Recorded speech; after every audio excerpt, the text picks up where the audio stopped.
بسم الله الرحمن الرحيم. الحمد لله رب العالمين، والعاقبة للمتقين ولا عدوان إلا على الظالمين، وصلى الله على سيدنا محمد وعلى آله وصحبه وسلم أجمعين. أما بعد،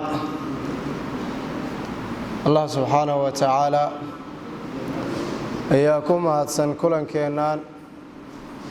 iyo isku imaatinkeennaan iyo cibaadada uu na karsiiyey. insha allahu tacaala waxaan ku jirnaa aakhiru shahri ramadaan almubaarak, bisha ramadaan ee barakaysnayd aakhirkeedii iyo gabagabadeedii ayaanu ku jirnaa oo aan maraynaa. insha allahu tacaala kuwa ka faa'iidaysta oo khayrkeeda la hara allah nagu daro. acmaashuna walaalayaal waa khawaatimta qofku wixii uu ku khaatumaysto ayaa yowmalqiyaamo lagu soo saarayaa, siduu nabiga calayhi salaatu wasalaam uu yidhi yubcahu almar'u calaa maa maata calayh. qofka waxaa lagu soo saaraa wixii uu ku dhintay. insha allahu tacaala bishu hadday gebagabo marayso, habeenka ugu dambeeya na inta dad badan naarta laga xoreeyo, waxaa la rabaa insha allahu tacaala inaad ilaa meesha ugu dambaysa aad nafya shaydaan la dirirtid oo aad ku gebagabaysid. hadday bisha ramadaan dhammaatana khayrkii ma dhammaanin, allihii la caabudayana ma dhammaanin, cibaadadiina ma dhammaanin. waxa waaye wacbud rabbaka xataa yaatiyaka alyaqiin. rabbigaa caabud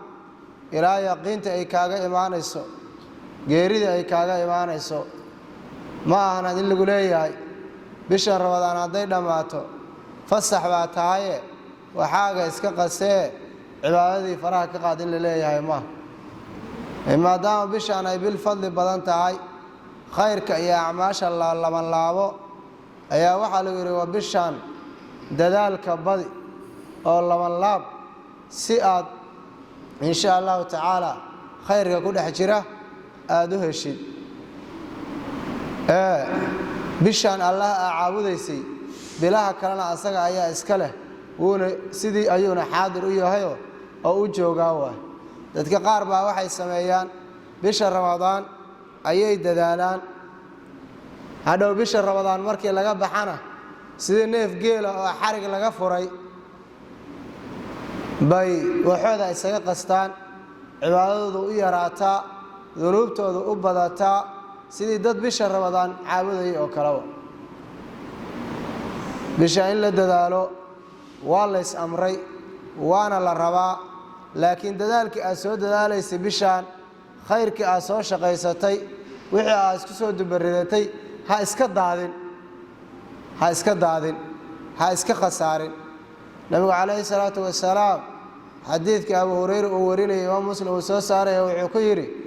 alsalawaatu alkhams waاljumcatu ila aljumca waramadaanu ilaa ramadaan mukafaraatu maa baynahunna ida jtunibat alkabaa'ir. salaadaha shantaa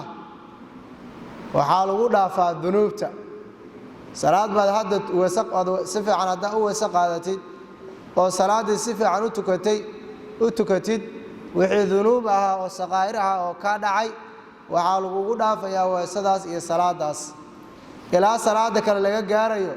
wixii ayana dunuub oo saqaa'ir oo kaa dhaca ayana salaada kale ayaa lagu dhaafaa.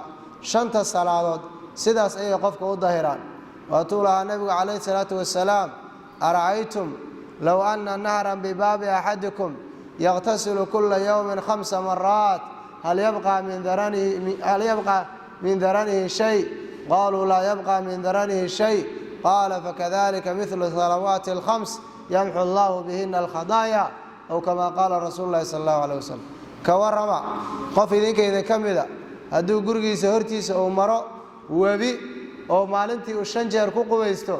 قف كاس جركيس وحوى سقم كوها رئيس أيور النبي عليه الصلاة والسلام مركز إليها صحابتي ما النبي الله قف كاس وحوى سقم جركيس وكوها رئيسو حالم إذا بيري فكذلك الصلوات الخمس شنت صلوات أيها لمذا يمحو الله بهن الخطايا ذنوبت أيها إلهي كتر وكل أفاوة لكن صلاة الذنوب تلقوا دافيو وصلاة علمية سوا وصلاة لما يسروا وصلاة إلهية وصلاة طهارة هذا شروط هذا أركان هذا هؤلاء هذا الله لما يستروا لكن اسكفر فرسكلية صلاة أماه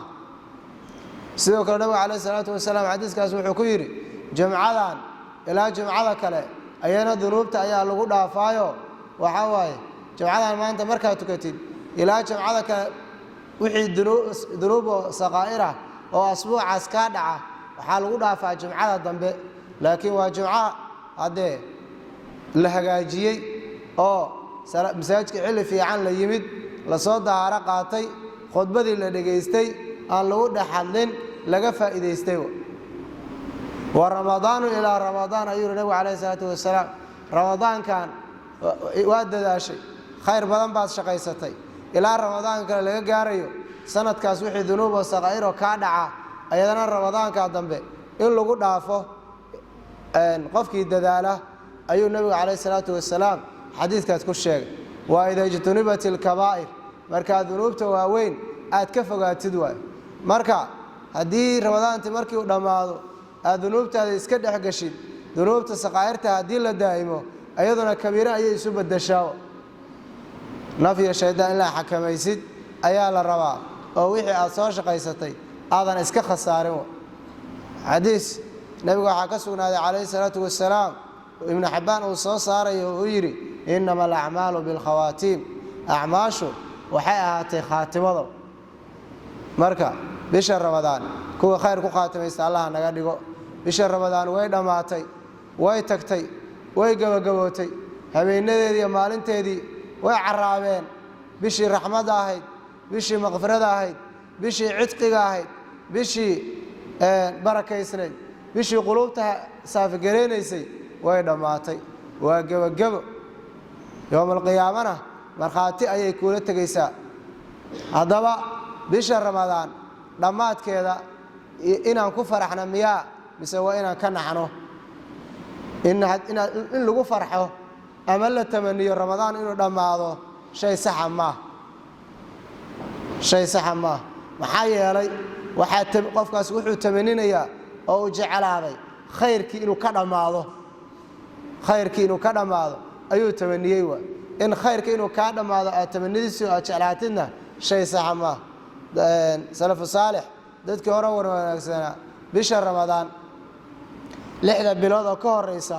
waxay ku ducaysan jireen ilaahu Ramadan na gaarsii markay ay gaaraana shanta bilood oo ka dambeysana waxay ku ducaysan jireen ilaahu naga aqbal maxaa yeelay acmaal baad la timid khayr baad la timid waad shaqaysay in laga aqbalay in kale miyaad ogtahay waa maya in lagu celin doono in kale miyaad ogtahay waa maya mar walba marka waxa laga rabaa tadarruc iyo khushuuc iyo isbiinbiin iyo ilaahuna aqbal iyo ilaahu iga aqbal ina tiraahdo Umar ibn Abd Aziz ayaa maalin Ciidul Fidriga ayuu soo baxay baalii dadka ayuu u khudba akhriyay wuxuu yiri dadow waad soonteen 30 bari waad istaagteen 30 habeen maantana waad soo baxdeen salaada ciida u soo baxdeen idinkoo ilaahay ka dalbaya inuu ilaahay idin ka aqbalo laakiin dadkii hore salafka waxay sameyn jireen buu yiri bisha markii maanta kala la gaaro way murgi jireen maanta waa yawmul farah waa yawmus surur laakiin ayagu waa murgi jireen kaas waxa la yiri Umarow sidee loo murgaa maanta kala waa yawmul farah yawmus surur waa sax waa yawmul farah waa yawmus surur laakiin waxa tahay adoon baa tahay amar baa lagu amro waxa la yiri amal la imow camalkii waa la timid camalkii ma laga aqbalay mise lagama aqbalay ma laga aqbalay mise lagama aqbalay waxay la murugoonayaan waa midaas Wahab ibn Wardi ayaa wuxuu arkay leeyahay maalinta ciida dad iska qosqoslaya waad aragteeno waxaad maqlaysaan socialka ayaantan dambe yaa maalinta ciida show baa waxa lagu qabanayaa meel hebel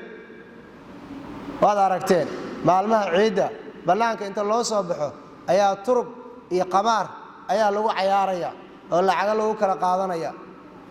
yaa waa maalintii farxadda ahayd waa maalintii aad ilaahay bari lahayd waa maalintii aad dhihi lahayd ilaahu acmaashii bisha Ramadaan aan soo sameeyay yaa iga aqbal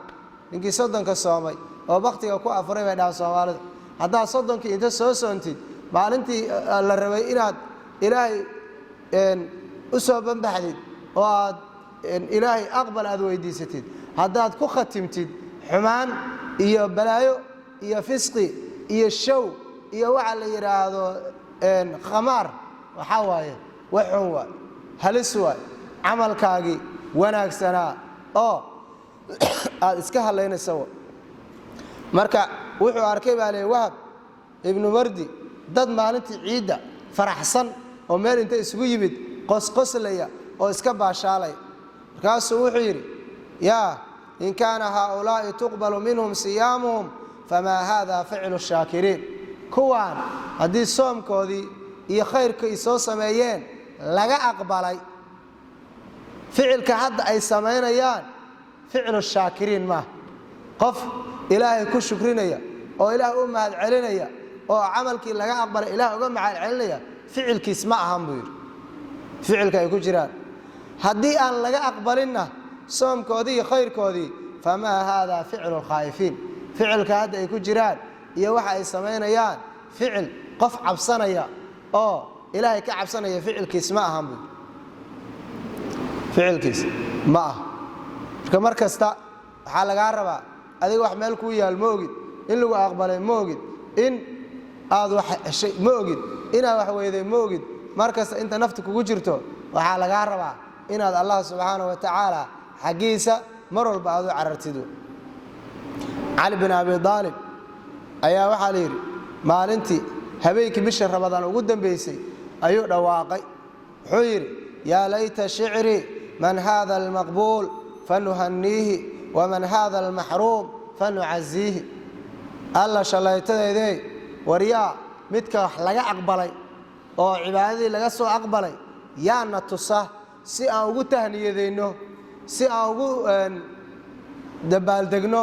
si aan ugu tahniyadeyno yaana tusa midka mahruumka oo la hoojiyay oo aan waxba laga aqbalin ama aan soo cibaadeysan oo aan soo dadaalina kaasna yaana tusa si aan ugu tacsiyeyno si aan ugu tacsiyeyno hadaba bishii Ramadaan waa gabagabe maxaad dhexda samaysay bal xisaabtan maxaad soo samaysay maxaa meel ku yaala maxaa soo shaqaysatay maxaa isugu ka soo dubaridan insha Allah ta'ala aanu dadaalno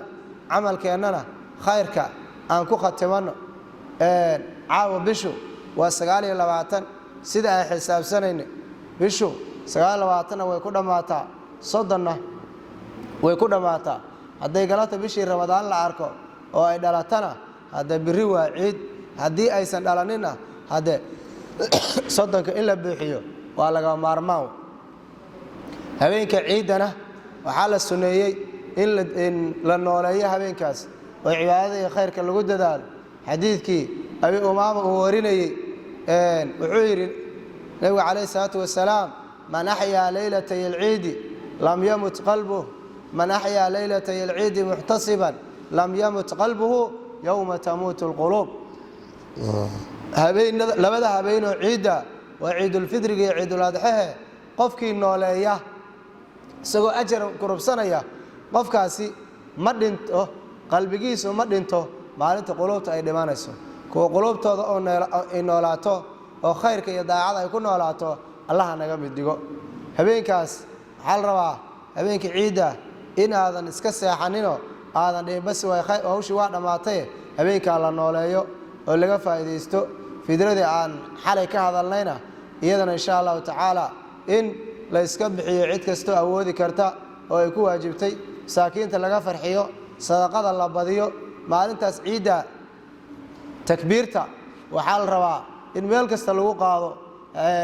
habeenkii markii qoraxdu dhacdo maalinta ramadaan ugu dambaysa oo bisha soonfura shawaal ay dhalato ilaa salaada ciidda laga tukanayo waxaa la rabaa takbiirtu waa mudlaq in la qaado jidka lagu qaado guryaha lagu qaado masaajidda lagu qaado waxa waaye farxadda iyo khayrka iyo insha allahu tacaala adkaarta la muujiyo ayaa la rabaa markii aad habeenkii dhow insha allahu tacaala takbiirtii khayrka soo qaadaysay subaxii salaada ciidda markaad soo aadinna salaada ciiddu waa sunna mu'akad u ah waajib maaha waa sunna mu'akad ah insha allahu tacaala haddaysan habeen dambe ciid noqonin habeen dambe ayaan insha allahu tacaala faahfaahin doonaa oo si fiican uga hadli doonaaye salaada ciiddu horta waa sunna waajib maaha sunnaha ayaa wuxuu u kala qaybsamaa mu'akad iyo hayru mu'akad mid adag oo sunnihiisu aad u adag yahay iyo mid aan adkayn sunnaha mu'akadaadka oo nabiga calayhi salaatu wasalaam uu sunnahooda aad u adkeeyey ayay ka mid tahay jamaaco iyo fardi labadana way ku ansaxaysaa ma aan haddii masaajidkii jamaacada ay ku dhaafto oo salaada ciidda laga hor tukado inaa ciiddii faraha ka qaadid yaa gurigaaga joog ama masaajidka imowe keligaa labadaada ragco waa tukan kartaa oo fardi way ku ansaxaysaa laakiin sida fiican oo fadliga badan waxaa waaye inaad muslimiinta shacaa'irtooda aad kala soo qayb gashid oo masaajidka aad timaadid oo adkaarta wax ka qaadid iyo takbiirta oo aad ciiddi jamaacada wax kala tukatid oo aad khudbada wax ka dhegaysatid sida fiican waa sidaas waay dalika waman yucadim shacaa'ir allah fa inaha min taqwa alquluub shacaa'irta ilaahay iyo calaamadaha waaweyn oo diinta ay iska leedahay qofkii muujiya waxay ka mid tahay biri allah subxaanahu wa tacaala min taqwa alquluub quluubta cabsidooda ayay ka mid tahay waay marka maalinkaasna waa maalin aad iyo aad isagana u qiimo badane waxyaalaha fisqiga ee lagu dhex wareejiyo inta samaysana waxaan leenahay ka waantooma oo camalkiina khayr ku khatima inta kalena ha ku dayanina waay nas'alu allaha caza wajal an yataqabala mina asiyaama walqiyaam وأن يتقبل منا القليل ويتجاوز عنا الكثير إنه ولي ذلك والقادر على ذلك والسلام عليكم ورحمة الله وبركاته الحمد لله الثناء لله ثم الصلاة والسلام على رسول الله صلى الله عليه وسلم اللهم ربنا آتنا في الدنيا حسنة وفي الآخرة حسنة وقنا عذاب النار اللهم تقبل منا إنك أنت السميع العليم اللهم تقبل منا إنك أنت السميع العليم اللهم اجعلنا من المقبولين ولا تجعلنا من المردودين اللهم إنك عفو تحب العفو فاعف عنا يا الله اللهم اعتق رقابنا ورقاب والدينا من النار اللهم إنا نسألك الاستقامة وحسن الخاتمة صلى الله وسلم على خير خلقه سيدنا محمد